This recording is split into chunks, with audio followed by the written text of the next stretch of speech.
Les problèmes d'importation de matériel venant de Chine ne se limitent pas seulement aux masques. Plusieurs pays se sont plaints d'avoir reçu des tests de dépistage défectueux. Selon le journal The Times, le gouvernement britannique a commandé 3,5 millions de tests de dépistage à la Chine. Le 5 avril, John Newton, responsable des tests britanniques, a déclaré que les tests de dépistage venant de Chine ne permettaient d'évaluer l'immunité avec précision que chez les patients atteints d'infections graves. Pour les personnes avec des symptômes légers ou sans symptômes, les tests n'étaient pas applicables. Il a aussi révélé que le Royaume-Uni ne souhaite plus acheter de kits de test. Selon le reportage du 6 avril fait par le journal Irish Post, le Health Service Executive a constaté que 20% des kits de test étaient inutilisables et que 15% supplémentaires avaient été classifiés comme acceptables si la qualité supérieure n'est pas disponible.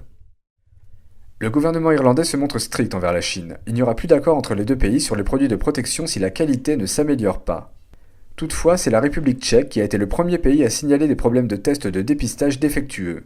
Selon un reportage publié le 24 mars sur le site de la radio tchèque i Rozhlas, l'hygiéniste Dr Pavla Skinova a déclaré que les tests de dépistage fabriqués en Chine ne seront pas d'une grande aide. Parce que ces kits de tests rapides possèdent un taux d'erreur de 80% et pourraient seulement servir à isoler les personnes qui présentent des symptômes. Par conséquent, ils devraient se tourner vers des tests de laboratoire pour confirmer le diagnostic.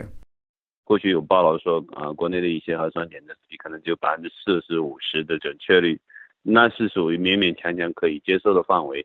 因为在紧急情况下没有其他可以替代的，讲也就用了。但是现在这2-3个月过去了，没有人说用我80%误差率的这个检测试剂，那不叫试剂了，对不对？这个就是废品。Les autres pays, à l'image de l'Espagne, se sont également plaints des problèmes liés aux kits de test. Le 26 mars, Fernando Simón, directeur du Centre de coordination des alertes et des urgences sanitaires du ministère de la Santé, a déclaré: Hizo un envío inicial de 9.000 test rápidos. Estas validaciones nos han mostrado que las especificaciones de este test, al menos de este lote que nos fue enviado, no corresponden a lo que venía en los certificados de calidad con marcado CE. Obviamente esto ha obligado a devolver los lotes.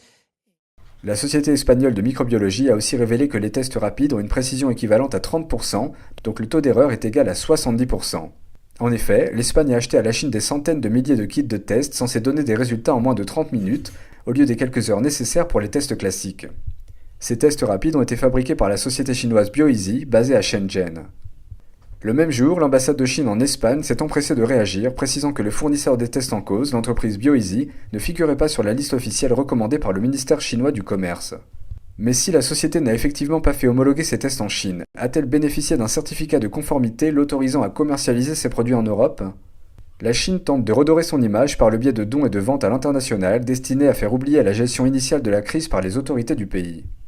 Mais après le constat de la tentative du ministère chinois des Affaires étrangères de politiser les préoccupations concernant la qualité de ses produits, la Chine mérite-t-elle la confiance de la communauté internationale ?